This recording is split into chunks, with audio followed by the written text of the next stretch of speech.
everybody.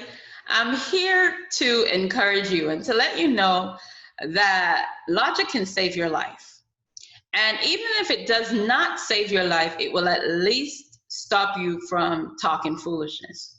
So let's use logic to examine the current situation in our nation.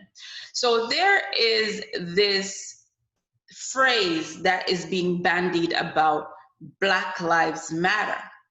And the first thing that I want to say is, when you hear that proposition, Black Lives Matter, what is being communicated?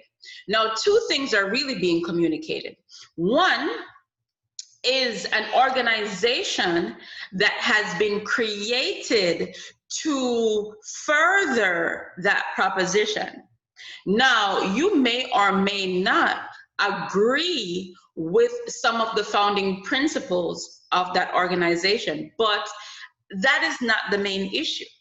The other thing that is being communicated is a basic proposition. The proposition is simple: Black Lives Matter. That is a categorical proposition. The only response is, does it matter or does it not? In other words, do Black Lives Matter? It's a yes or no proposition. And whenever that proposition is presented and the counter arguments bring up blue lives, pink lives, or any other life, what's happening there is a fallacy of relevance.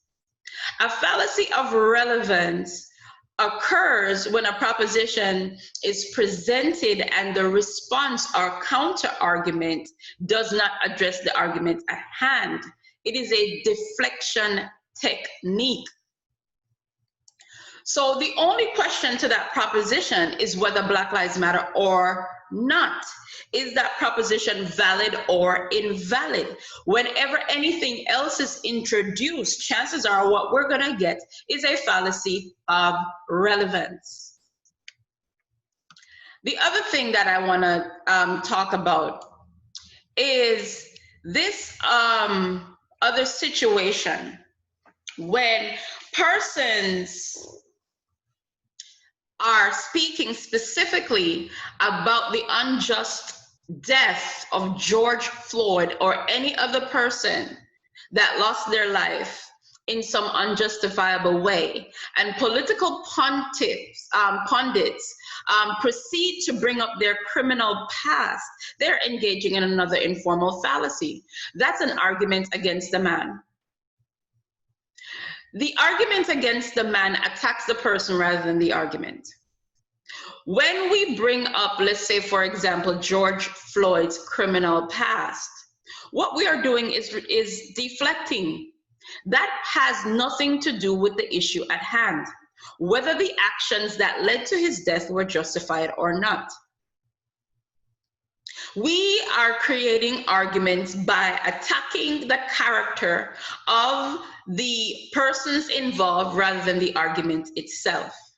Thirdly, when we see peaceful protesters, and I must stop there to define terms. It is important in logic for us and philosophy for us to define terms.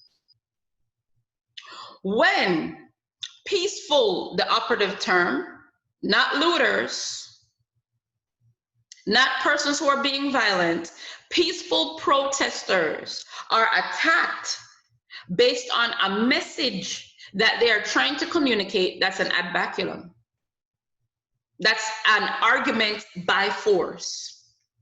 You are using force to silence the voice of that person.